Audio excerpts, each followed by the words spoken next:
Ձեզ մենք ուղիղ եթերում ենք, մեզ կարող եք հետևել Հայելի ակումբի եւ Անժելա Թովմասյան YouTube-յան էջերով, ավանդույթի համաձայն շաբաթը սկսում ենք պարոն Նահապետյանի հետ։ Բարև ձեզ, պարոն Նահապետյան, շնորհակալ եմ հրավերն ընդունելու համար։ Եվ այսպես, մի քանի ուղղություններով այսօրվա իշխանությունը հարձակում է գործում, որ մեկ բառով ասենք, մեր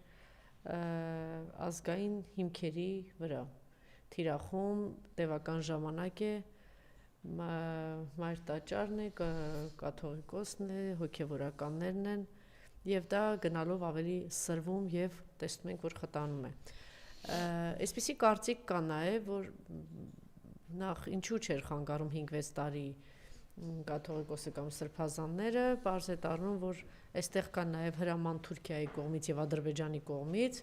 ճանապարհները ավելի շուտ բացեն եւ մաքրեն, որպեսզի իրենք գալուց հետո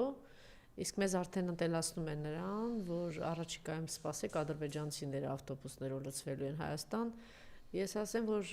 սա ուղղակի կարող եք ձեզ մոտ արձանագրել, էլի։ Թուրքերը զորքով են մտնելու, իսկ ադրբեջանցիները ավտոբուսով։ Բայց թե ինչ են անում, այդ դրա մասին արդեն իմաստ էլ չունի, էլի խոսելու։ Եթե տենց մոռացել եք, թե ինչ են անում, տեսեք, թե հենց այս պահին ինչ են անում, օրինակ քրդերի եւ եզդիների հետ թուրքերը։ Այս պահին կամ Սիրիայում կլինի, թե Իրաքում կլինի,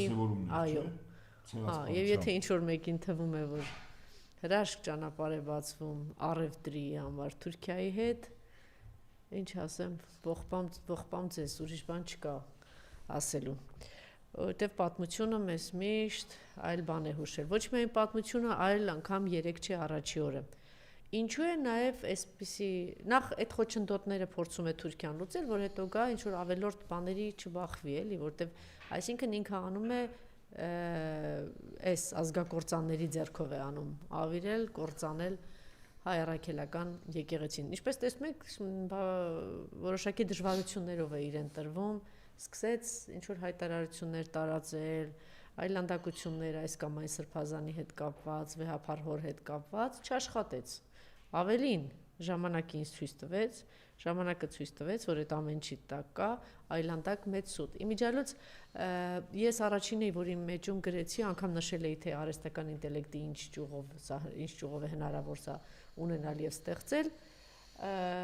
Մարիամ Արշակ Սրբազանի հետ կապված, երբ որ այդ այլանդակ սուտը այսօրվա իշխանությունը տարածեց եւ մենք պարոն Նահապետյանի հետ հասցրեցինք հետեւել, տեսանք, որ Պաստորեն արդեն 3 երկրներ ուղարկել են, փաստաբանը տարածեց արդեն փորձաքննության եւ բարձ դարձավ պատասխանները եկել է եւ այսպես Արշակ Սրբազանն առնչություն չունի տեսագրությունների բովանդակության հետ։ Միջազգային փորձաքննությունների արդյունքներն են ստացվել 3 երկրներից իդեպ Արսեն Բաբայանն է գրել։ Փորձագետները ի թիվս այլնի հանգել են հետևյալ եզրակացությունների, խնդրում եմ ուշադրություն։ Տեսագրության բովանդակությունը կեղծ է եւ ստեղծվել է հատուկ ծրագրային միջոցների կիրառմամբ։ Տեսագրությունները օբյեկտիվ իրականության մեջ գոյություն չեն ունեցել, տեսագրության մեջ երևացող անձանց հավաստի նույնականացում կատարել անհնարին է։ Խնդրեմ, մեկ մեծ սուտ, որ տևական ժամանակ իրենք տարածում էին, պայթեց, ինչպես Նիկոլի մնացած բոլոր ստերը։ Բայց նաև տեսակետ կա պարոն Նահապետյան, խնդրեմ այդտեղից սկսել, որ ինքը այս աղմուկը, այս ամեն ինչ, այս խոսակցությունները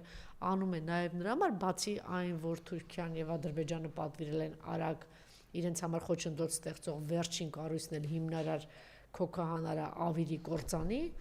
մյուս տեսակետը, որ սարսափելի վտանգավոր հայտարարություններ է շարունակում անել Ալիևը, իդեպ Ալիևը այն գործիչն է, որ երբեք չի էլ հրաժարվել այս իր հայտարարություններից։ Ուղղակի այստեղ իրենք սուտ են տարածում, մանիպուլյացիա է անում այս թիմը, որ սա, հետո մի հատ Ալիևը վերակերում սատկացնում, մի հատ ապտակում է, ասում է այդպես չի։ Օրինակ Մյունխենում ինքը հարցազրույցներ ունեցավ եւ մի քանի բաներ ասեց եւ այստեղ մեզ ասում է որ պիտի խաղաղության պայմանագիր լինի հետո նոր պիտի սահմանադրության փոփոխություն կամ տարածքների հանձնում կամ ադրբեջանցիների կամ մեկ անգամ եւս հաստատեց Ալիևը սիրելիներս այն որ անտարբերության մեջ խրված իմ սիրելի հայրենակիցներ որ չեք էլ գիտակցում, որ այս ամեն ինչը վաղուց արդեն հասել է մեր բոլորի ընտանիքներ, որտեվ եթե Նիկոլը ասում է, ես լավ եմ ճանաչում, երևի ինչ որտեղ ինքը ճիշտ է, հասկանում է, եթե Արցախ կորցնելուց հետո մենք սենց անտարբեր ենք դարձել, չենք էլ հիշում, չէ, մի մաս ընդհանրապես մոռացության է մատնել, մյուս մասը անտարբերության մի տականքագույն շերտել ընդհանրապես Արցախի արցախահայության նկատմամբ պետք իր ամբողջ մաղձը թափելուց հետո հիմա բավարարված վերընկած է երևի տենց ինքը գիտե էլի ոնց անի ոնց հաջողվի լավ է ճանաչում ինչևէ ինչ ասեց Ալիև ասաց որ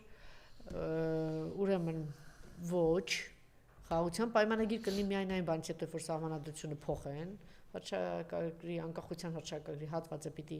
ամբողջությամբ դուրս գա Հայաստանը չպիտի ունենա որևէ պահանջ բացարձակ հավակնություններ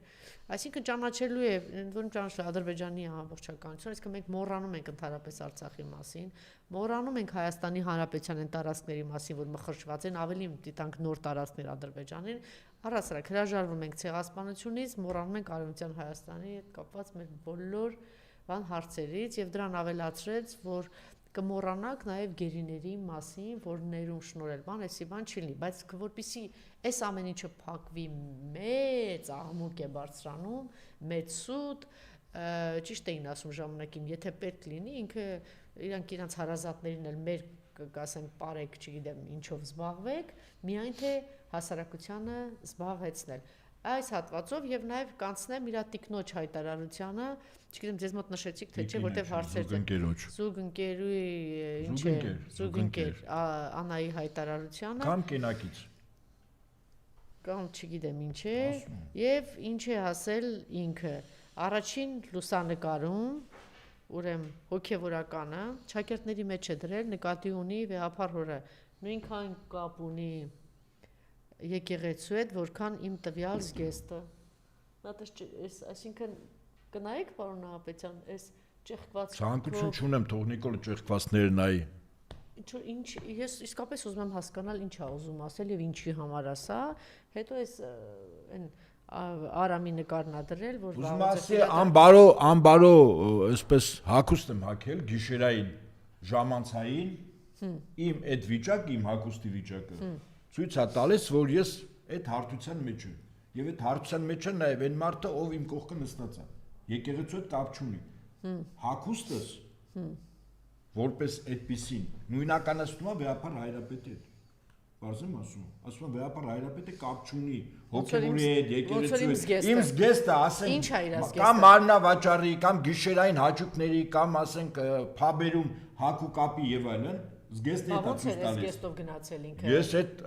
իր զուգընկեր Փաշինյան Նիկոլին հարցրեք ոնց են գնացել, ինչ իմանամ ոնց են գնացել։ Ասում է կապ չունի եւ հիմա ասում է եկեղեցու հետ կապ ունի այն ինչ որ Հովանավանքում է գնացել։ Խոնալ, պարկեշտ եւ այլն եւ այլն։ Ուզում ասի եկեղեցի եմ գնացել, այնտեղ քահանա կա, այնտեղ Աստված կա, այնտեղ աղոտ կա, այնտեղ պատարակ կա։ Դրա համար տենց եմ հագել։ Իստեղ այդ չկա։ Իստեղ լրիվ հակառակն է։ Դրա համար այդ եմ հագել։ Ասած է դա։ Հիմա վերադառնանք ձեր այդ խոսքի սկզբին։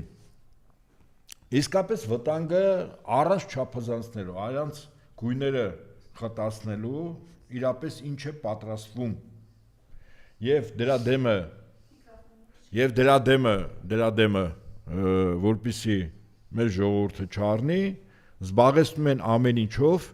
խոսում են ամեն ինչի մասին, բացի այդ վտանգի։ Ուրեմն ասեմ ձեզ, որ պայն Հայաստանի Հանրապետությունը եւ Թուրքիայի Հանրապետությունը ստեղծում են դիվանագիտական հարաբերություններ, այդ ընթացքում Հայաստանի եւ Թուրքիայի միջև սահմանապահ ուղեկալներ ռուսական սահմանապահ զորքեր պիտի չլինեն։ Դա դուրս է գալու։ Վստահաբար, որտեվ այդ դրվել է, ինչի համար է դրվել։ Օրինակ, ինչու 92 թվականի սեպտեմբերի 30-ին ռուսական անվտանգության դաշտային ծառայության սահմանապահ զորքերի ուղեկալները հայտնվեցին այդտեղ Արաքսի ափին։ Ինչու հայտնվեցին, որտեվ այդ սահմանը 200 տարուց ավել դա համարվել է ցարական Ռուսաստանի Թուրքիայի, ցարական Ռուսաստանի Իրանի, հետո Խորհրդային Միություն Թուրքիա, Խորհրդային Միություն Իրան, նույն սահմանը Արաքսի անփոփոխ։ Իսկ հիմա Ռուսաստանի Դաշնության, Թուրքիայի, Ռուսաստանի Դաշնության, Իրանի սահման այդպես է դիտարկվում։ Որ պայն Հայաստանը եւ Թուրքիան դիվանագիտական հարաբերություններ են ստեղծում, այդ սահմանապահ զորքերը այդտեղից դուրս են գալու։ Եվ նույն պահին Թուրքիան Հայաստանին ասում է, մեր երկու պետությունների միջև սահմանների դելիմիտացիա, դեմարկացիա չկարոց։ Այն ինչ որ կար, դա Խորհրդային Միություն եւ Ռուսաստան։ Իսկ եթե ինքը որոշի սահմանը անցնում է Երևանում, ով է մեզ պաշտպանելու, ով է Թուրքիան որոշի, Թուրքիան սահմանը անցնում է եւ ռուսական բազաները դուրս են գալիս։ Ասեմ ձեր հարցին պատասխանեմ։ Թուրքիան այդպես չի ասել, Թուրքիան ասելու է, մեր երկու պետությունների, այսինքն Հայաստանի, Թուրքիայի եւ Հայաստանի միջև սահմանները որոշվելու են կնքված երկու պետությունների միջև վերջին պայմանագրով։ Այսինքն 1920 թիվ Ալեքսանդրապոլի կամ Ալեկպոլի պայմանագիր։ 9850 քառակուսի կիլոմետր։ Այսա լինելու է Թուրքիայի եւ Հայաստանի